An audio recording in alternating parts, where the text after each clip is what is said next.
materi dari kelas 29C, Program Studi Pendidikan Guru Sekolah Dasar, Kampus 6 Universitas Negeri Makassar. Pada pembahasan materi kali ini, kita akan membahas mengenai besaran, satuan, dan pengukuran. Untuk materinya, langsung saja kita mulai. Oke, mengenai besaran, satuan, dan pengukuran. Besaran adalah sesuatu yang dapat diukur, sedangkan satuan adalah pembanding dalam pengukuran. Contohnya agar lebih mudah yaitu Gilang mengukur meja yang panjangnya 100 cm. Di sini panjangnya merupakan besaran, sedangkan sentimeter di sini adalah satuannya. Berdasarkan cara memperolehnya, besaran terbagi menjadi dua. Yang pertama yaitu besaran pokok, dan yang kedua yaitu besaran turunan. Besaran pokok di sini adalah besaran dasar. Mari kita lihat apa saja yang termasuk dalam besaran pokok.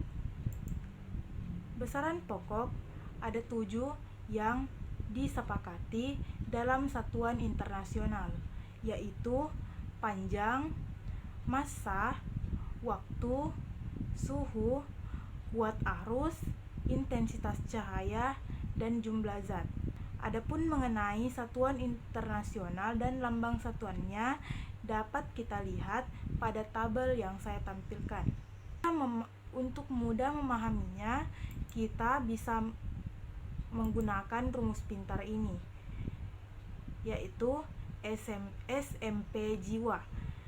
S adalah suhu, M adalah massa, P adalah panjang, J adalah jumlah zat, I adalah intensitas cahaya, W adalah waktu, dan A adalah kuat arus. Selanjutnya, mengenai besaran turunan. Besaran turunan adalah besaran yang diperoleh dari beberapa gabungan besaran pokok. Mengenai besaran turunan yang umum dipakai ada 10, yaitu luas, volume, massa jenis, kecepatan, percepatan, gaya, usaha dan energi, tekanan, daya, dan momentum. Mengenai lambang besaran turunan, rumus, dan satuannya terdapat pada tabel yang terlampir. Selanjutnya kita bahas mengenai dimensi. Dimensi adalah cara besaran turunan tersusun dari beberapa besaran pokok. Adapun dimensi dari besaran pokok sudah terlampir pada tabel yang saya tampilkan, yaitu dimensi panjang adalah L, dimensi massa M besar, dimensi waktu T besar, dimensi suhu yaitu theta, kuat arus yaitu I besar, intensitas cahaya yaitu J besar, dan dimensi jumlah zat itu N besar. Maka untuk dimensi besaran turunan bisa didapatkan dari besaran pokok. Contohnya kita lihat pada soal, yaitu tentukan dimensi besaran berikut: A kecepatan dan B percepatan. Untuk penyelesaian dari soal tersebut, kita dapat melihat di sini. Kecepatan, rumus dari kecepatan yaitu jarak per waktu. Sedangkan dapat kita lihat pada tabel tadi, dimensi jarak yaitu L besar dan dimensi waktu yaitu T besar. Sehingga dapat kita simpulkan bahwa dimensi dari kecepatan yaitu L per T. Tetapi dalam dimensi kita tidak boleh menggunakan tanda per seperti ini. Jadi kita naikkan T-nya ke atas dan memberikan pangkat -1. Jadi dimensi dari kecepatan yaitu L kali T pangkat -1. Selanjutnya soal kedua yaitu mengenai percepatan. Rumus dari percepatan yaitu kecepatan dibagi dengan waktu. Rumus kecepatan sudah kita dapat pada soal sebelumnya, yaitu L kali T pangkat min 1, dan dimensi dari waktu adalah T besar. Jadi L kali T pangkat min 1 per T. T-nya kita bawa ke atas, jadi L kali T pangkat min 1 kali T pangkat min 1. T pangkat min 1 dan T pangkat min 1 kita satukan, jadi L kali T pangkat min 2. Selanjutnya, besaran berdasarkan ada tidaknya arah juga terbagi menjadi dua, yaitu yang pertama besaran vektor. Besaran vektor adalah besaran yang memiliki arah, contohnya kecepatan, gaya, dan perpindahan. Yang kedua yaitu besaran skalar. Besaran skalar adalah besaran yang tidak memiliki arah, contohnya panjang, massa, dan waktu. Selanjutnya kita pindah ke materi berikutnya, yaitu materi pengukuran. Dapat kita lihat alat ukur besaran panjang. Sebenarnya alat ukur besaran panjang ada banyak, tetapi yang umum digunakan ada 3, yaitu yang pertama mistar. Mistar ketelitiannya sampai 0,5 cm. Yang kedua jangka sorong, tingkat ketelitiannya sampai 0,01 cm. Yang ketiga mikrometer sekrup, ketelitiannya sampai 0,001 cm. Di sini selanjutnya saya akan menjelaskan mengenai cara penggunaan jangka sorong dan mikrometer sekrup. Yang pertama, jangka sorong. Di sini bisa kita lihat pada jangka sorong bisa kita lihat ada 2 skala. Yang di atas disebut dengan skala utama dan yang di bawah disebut dengan skala nonius. Cara membacanya bisa kita lihat pada garis yang terletak paling mendekati angka 0. Bisa kita lihat di sini yang kita ambil yaitu garis yang sebelum angka 0, bukan yang setelah. Jadi bisa kita lihat di sini 2 kan. Ini 2. Ini 2,5, jadi 2,6 dan 2,7. Jadi untuk skala utamanya yaitu 2,7. Skala utamanya 2,7. Dan selanjutnya untuk skala noniusnya kita mencari garis yang sejajar antara skala utama dan skala nonius, dan yang sejajar yaitu terletak pada angka 0,06. Maksud saya 0,06. Jadi skala utama dan skala nonius kita jumlahkan, 2,7 ditambah 0,06 jadi 2,76 cm. Selanjutnya cara membaca mikrometer sekrup. Pada contoh soal ini bisa kita lihat cara membaca mikrometer sekrup yaitu dengan cara melihat garis yang paling dekat dengan skala noniusnya, yaitu di angka 4,5. Untuk skala noniusnya kita mencari garis yang sejajar dengan skala utama, dan yang sejajar dengan skala utama yaitu 0,46 mm. Jadi kita jumlahkan 4,5 ditambah 0,46 jadi 4,96 mm. Selanjutnya kita beralih pada alat ukur massa. Alat ukur massa yang umum digunakan yaitu neraca Ohaus.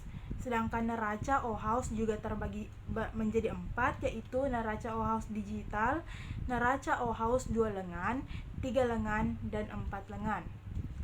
Selanjutnya, alat ukur waktu.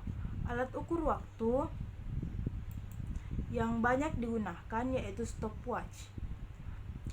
Selanjutnya untuk alat ukur suhu yang biasa digunakan yaitu termometer.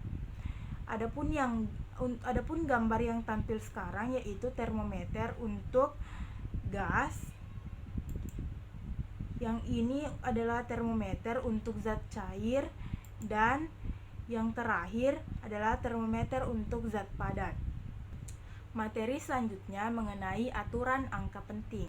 Aturan angka penting ada 6 yang ditetapkan di dunia. Yang pertama yaitu semua angka yang bukan 0 adalah angka penting. Contohnya 532,46 memiliki 5 angka penting, dan 128.769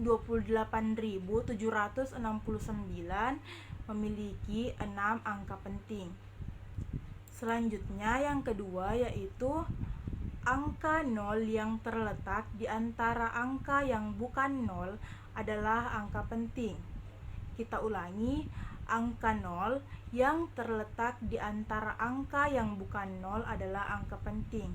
Jadi 0 di sini termasuk angka penting.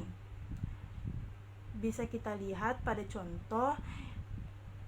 Di bagian A terdapat 4 angka penting dan di bagian B terdapat 6 angka penting. Selanjutnya kita masuk pada aturan ketiga yaitu angka 0 di belakang angka bukan 0 yang didahului tanda koma adalah angka penting. Kita ulangi, angka 0 di belakang angka bukan 0 yang didahului tanda koma adalah angka penting. Contohnya, pada 54,2400 memiliki 6 angka penting. Dan 0,360 memiliki 3 angka penting. Selanjutnya, pada aturan yang keempat, angka 0 pada bilangan desimal yang besarnya di antara 0 dan 1 sebelum dan sesudah tanda koma bukanlah angka penting. Jadi, di sini bisa kita lihat pada contoh 0,000 bukan angka penting. Jadi yang termasuk angka penting pada contoh yang saya tampilkan hanya 3, yaitu 2, 5, dan 0 yang terletak pada angka paling belakang. Selanjutnya, pada aturan kelima, angka 0 yang terletak di belakang angka bukan 0 yang diberi tanda khusus bukanlah angka penting. Kita ulangi, angka 0 yang terletak di belakang angka bukan 0 yang diberi tanda khusus bukanlah angka penting. Contohnya, A 56.000 memiliki 5 angka penting karena tidak memiliki tanda khusus. Dan di bagian B 56.000 di sini hanya memiliki 3 angka penting karena telah dijelaskan bahwa angka 0 yang terletak di belakang angka bukan 0 yang diberi tanda khusus, dan garis di bawah ini adalah tanda khusus. Jadi kita hanya menghitung angka yang terletak di sebelum angka yang diberi tanda khusus. Jadi hanya memiliki 3 angka penting. Selanjutnya, pada contoh ketiga hanya memiliki 2 angka penting karena tanda khusus berada di angka nomor 6.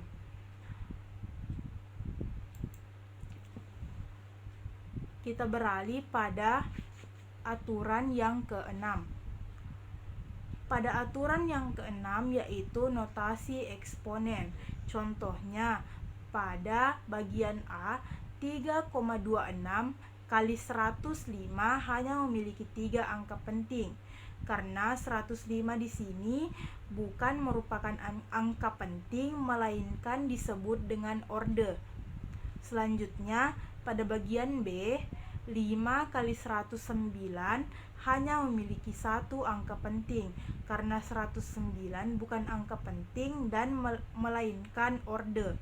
Jadi hanya 5 yang merupakan angka penting.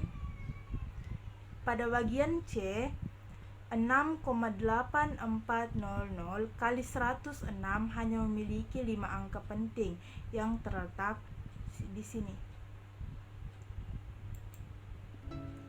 Baiklah, itu saja penjelasan materi mengenai besaran, satuan, dan pengurangan, dan sedikit mengenai materi aturan angka penting.